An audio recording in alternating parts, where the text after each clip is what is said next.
प्रभा निर्विघ्नं कुरु मे देव सर्वकार्येषु सर्वदा।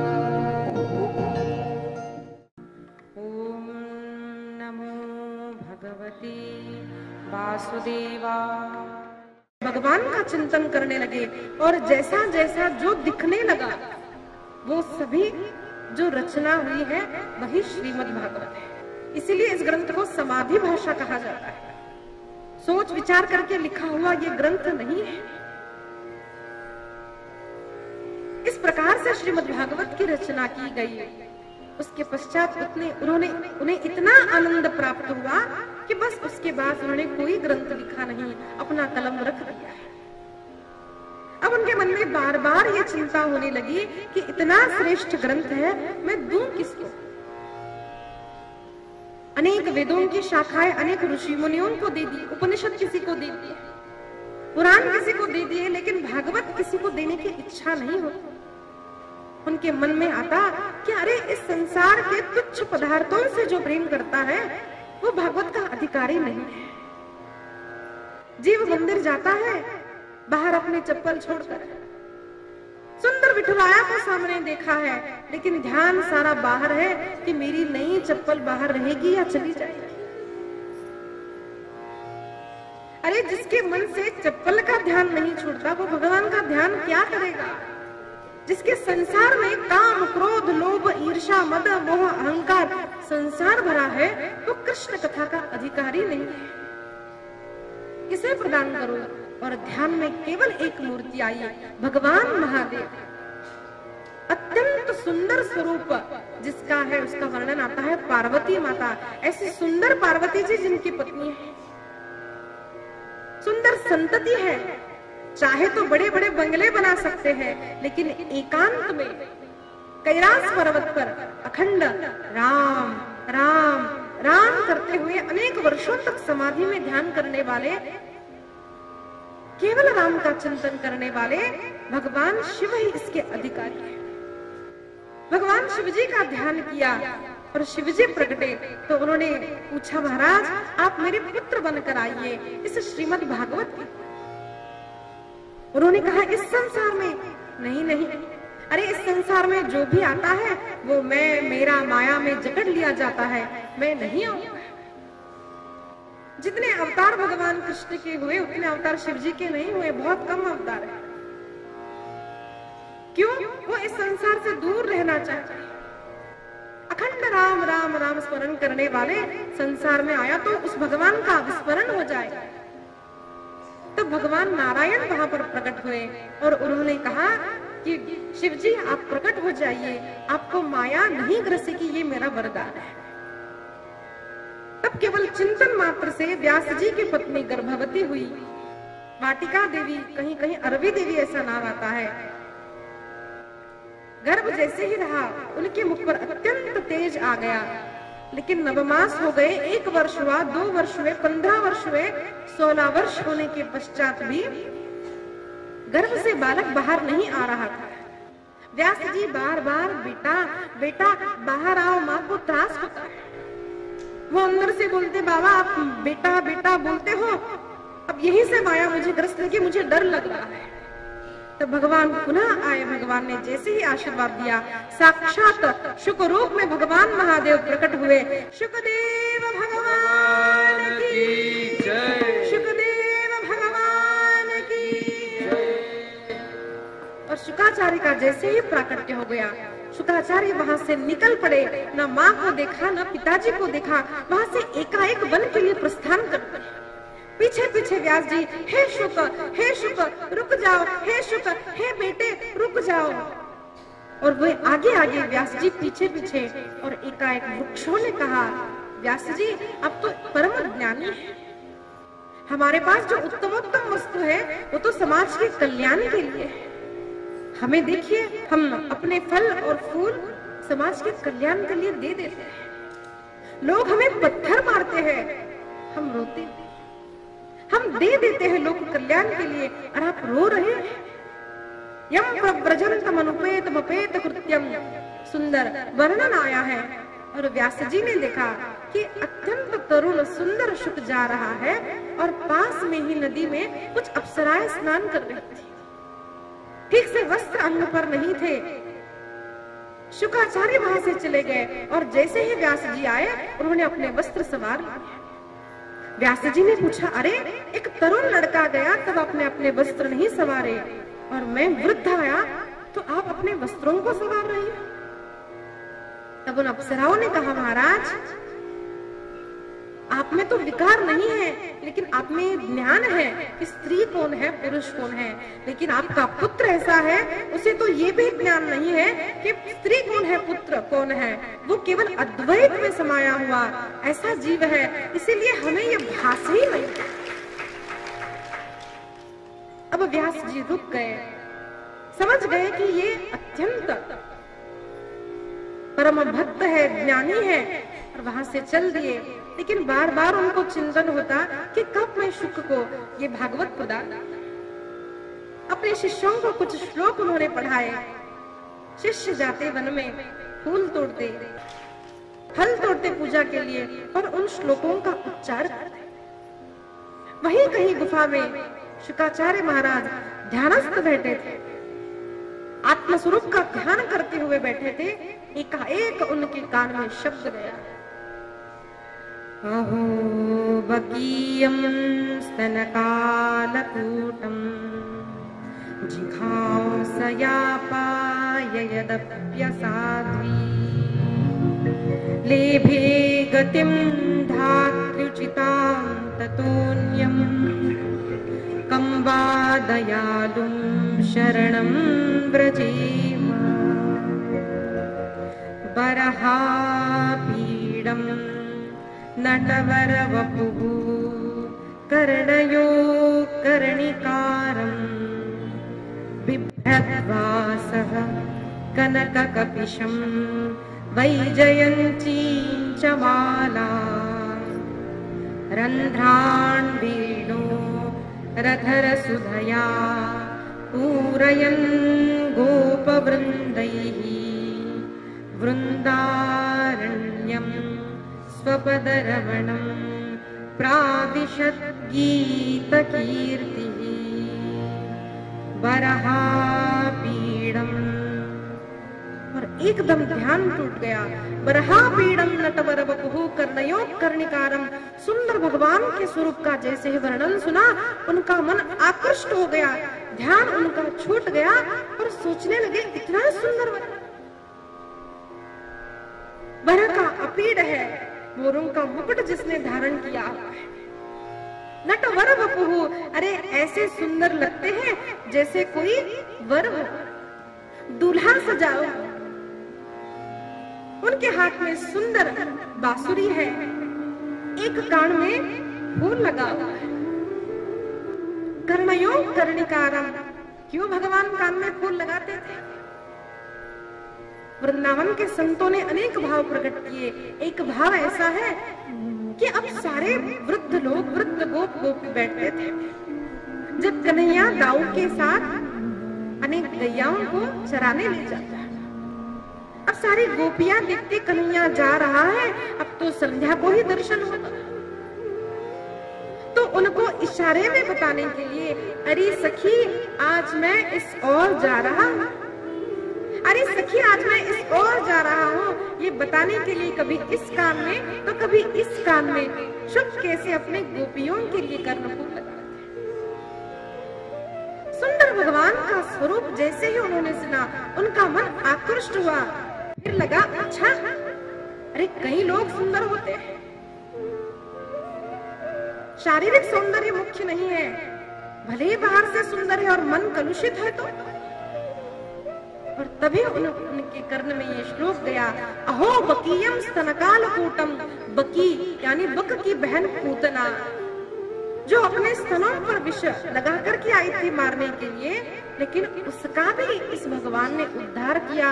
अरे ऐसा स्वभाव जिसका है, उस भगवान कृष्ण की ओर शुकाचार्य आकृष्ट हुए, दौड़ते दौड़ते आए, पूछने लगे, अरे तुम जिनका उच्चारण कर रहे हो ये क्या है?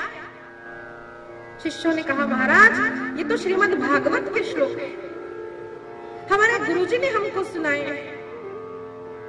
अच्छा कौन है तुम्हारे गुरुजी? व्यास जी महाराज। बाबा। और दौड़ते दौड़ते व्यास जी के पास आए और एक नहीं दो नहीं 18,000 श्लोकों की संपूर्ण ग्रंथ श्रीमद् भागवत उन्होंने कंठस्थ कर दिया। कंठ में उसको धारण किया, अखंड उसी का स्मरण, अखंड उसी का चिंतन करते हुए शुकाचार्य रहे। अब शौनकादि ऋषियों ने पूछा, महाराज इसके रचना का आपने वर्णन किया, इसके प्रथम वक्ता का आपने वर्णन किया, अब हमें उस श्रोता का वर्णन कीजिए जिसने पहली बार इस कथा को सुना था। तब हमें परीक्षित महाराज की कथा सुनाते हैं। हम भी सुनेंगे उससे पूर्व 2 मिनट प्रेम से भगवान का नाम संकीर्तन। ज्ञानोबा ज्ञानोबा ज्ञानोबा ज्ञानोबा। अब व्यास जी रुक गए, समझ गए कि ये अत्यंत परम भक्त है, ज्ञानी है, और वहां से चल दिए। लेकिन बार बार उनको चिंतन होता कि कब मैं शुक को ये भागवत प्रदान। अपने शिष्यों को कुछ श्लोक उन्होंने पढ़ाए। शिष्य जाते वन में, फूल तोड़ते, फल तोड़ते पूजा के लिए, और उन श्लोकों का उच्चार करते। वहीं कहीं गुफा में शुकाचार्य महाराज ध्यानस्थ बैठे थे, आत्मस्वरूप का ध्यान करते हुए बैठे थे। एकाएक उनके कान में शब्द गया, अहो बकीयं स्तनकालकूटं जिघांसयापाययदप्यसाध्वी लेभे गतिं धात्युचितां ततोऽन्यं कं वा दयालुं शरणं व्रजेम।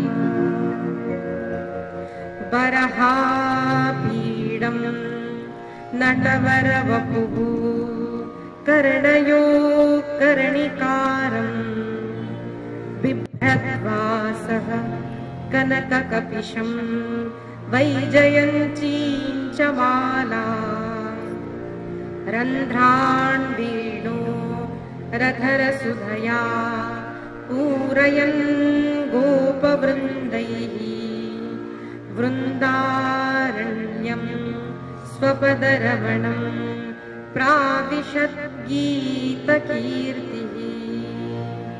बरहापीडम्, और एकदम ध्यान टूट गया। बरहापीडम नटवर वपुः कर्णयो कर्णिकारम।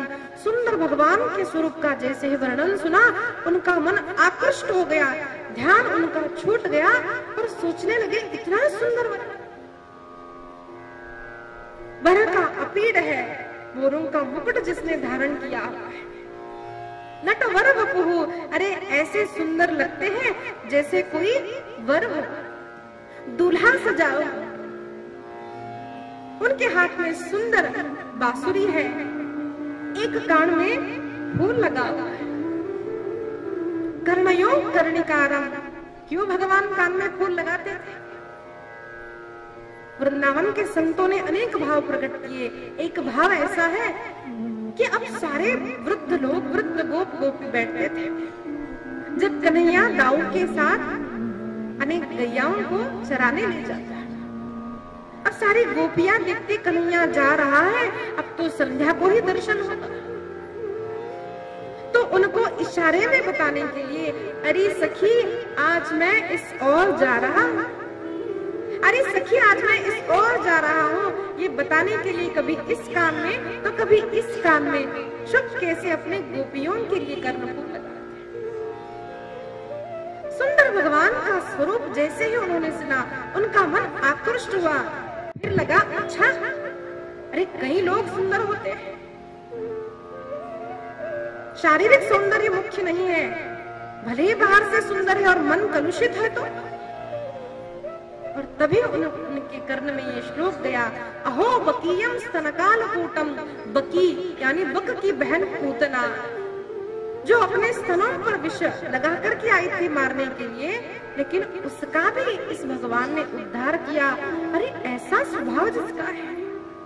उस भगवान कृष्ण की ओर शुकाचार्य आकृष्ट हुए, दौड़ते दौड़ते आए, पूछने लगे, अरे तुम जिनका उच्चारण कर रहे हो ये क्या है? शिष्यों ने कहा, महाराज ये तो श्रीमद् भागवत के श्लोक है, हमारे गुरुजी ने हमको सुनाए हैं। अच्छा कौन है तुम्हारे गुरुजी? व्यास जी महाराज। बाबा, और दौड़ते दौड़ते व्यास जी के पास आए और एक नहीं दो नहीं 18,000 श्लोकों की संपूर्ण ग्रंथ श्रीमद् भागवत उन्होंने कंठस्थ कर दिया। कंठ में उसको धारण किया, अखंड उसी का स्मरण, अखंड उसी का चिंतन करते हुए शुकाचार्य रहे। अब शौनकादि ऋषियों ने पूछा, महाराज इसके रचना का आपने वर्णन किया, इसके प्रथम वक्ता का आपने वर्णन किया, अब हमें उस श्रोता का वर्णन कीजिए जिसने पहली बार इस कथा को सुना था। तब हमें परीक्षित महाराज की कथा सुनाते हैं। हम भी सुनेंगे उससे पूर्व 2 मिनट प्रेम से भगवान का नाम संकीर्तन। ज्ञानोबा ज्ञानोबा ज्ञानोबा ज्ञानोबा ज्ञानोबा माऊली पुकारा। ज्ञानोबा ज्ञानोबा ज्ञानोबा ज्ञानोबा ज्ञानोबा ज्ञानोबा ज्ञानोबा ज्ञानोबा ज्ञानोबा माऊली पुकारा। ज्ञानोबा माऊली पुकारा। ज्ञानेश्वर माऊली पुकारा। ज्ञानेश्वर माऊली पुकारा। ज्ञानोबा माऊली पुकारा। ज्ञानोबा माऊली पुकारा। कोई भी शांत नहीं बैठेगा, सभी उच्चारण करेंगे। अत्यंत सरल है, मधुर है भगवान का नाम, सभी उच्चारण कीजिए। ज्ञानोबा माऊली पुकारा। ज्ञानोबा माऊली पुकारा। ज्ञानोबा माऊली पुकारा। ज्ञानोबा माऊली पुकारा। ज्ञानेश्वर माऊली पुकारा। ज्ञानेश्वर माऊली पुकारा। ज्ञानोबा ज्ञानोबा ज्ञानोबा ज्ञानोबा ज्ञानोबा ज्ञानोबा ज्ञानोबा ज्ञानोबा ज्ञानोबा ज्ञानोबा ज्ञानोबा ज्ञानोबा ज्ञानोबा माऊली माऊली पुकारा। ज्ञानेश्वर माऊली पुकारा। ज्ञानेश्वर माऊली पुकारा।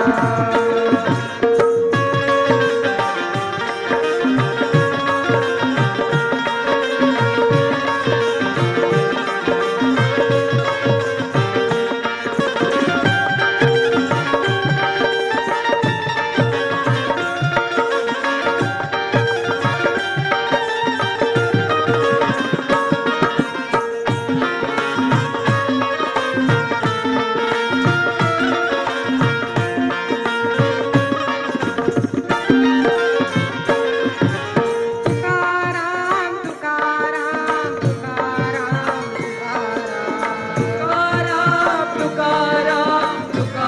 तुकाराम तुकाराम तुकाराम तुकाराम तुकाराम तुकाराम तुकाराम तुकाराम तुकाराम तुकाराम तुकाराम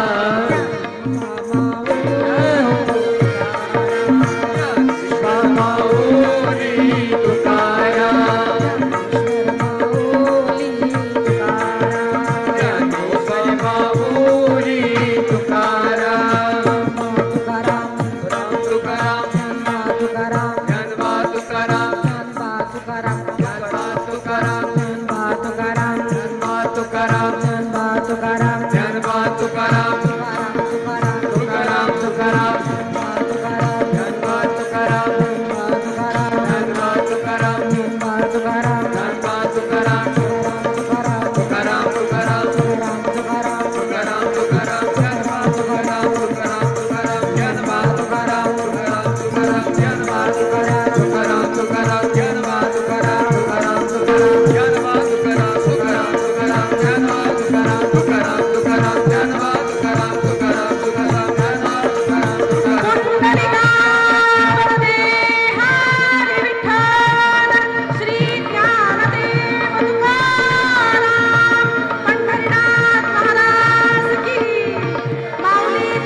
महाभारत की ओर ले चलते हैं, जहां पर पांडव और कौरवों का युद्ध है। धर्म और अधर्म के बीच में युद्ध है। कितनी भी लड़ाई लंबी चले, लेकिन अंत में सत्य की ही जीत होती है, अंत में धर्म की ही जीत होती है। पांडव जीत गए, उनकी विजय हुई, क्योंकि उन्होंने कठिन परिस्थिति में भी कभी धर्म छोड़ा नहीं है। कई लोग बोलते हैं कि भगवान कृष्ण पक्षपाती थे, पांडवों के पक्षपाती थे। भगवान पांडवों के पक्षपाती नहीं थे, भगवान धर्म के पक्षपाती थे। जिस जिसने भी धर्म का आचरण किया, धर्म को ही प्रधान माना, धार्मिक कार्य ही किए, प्रत्येक क्रिया में धर्म को ही प्रधानता दी, उसके साथ आज भी भगवान रहते हैं। ध्यान रखना, उन पांडवों की जीत हुई। और जो कन्हैया, जो भगवान, जो द्वारिकाधीश, अनेक पत्नियों के पति है, सुंदर महल के राजा है, लेकिन सब सुख छोड़ करके बार बार अर्जुन के पास आते हैं। क्यों आते? अर्जुन के समान उन्हें कोई प्रिय नहीं, क्योंकि जीवन में कितनी ही कठिनाइयां आए, उन्होंने कभी धर्म छोड़ा नहीं। उन पांडवों का जीवन देखिए, बचपन में पिताजी गुजर गए, फिर वनवास करना पड़ा, वन में ही रहे। मां ने फिर उन्हें कुरुक्षेत्र लाया, क्षमा कीजिए, हस्तिनापुर लाया, तो वहां पर उनके साथ छल किया गया, अनेक बार छल किया गया, मारने का प्रयत्न किया गया।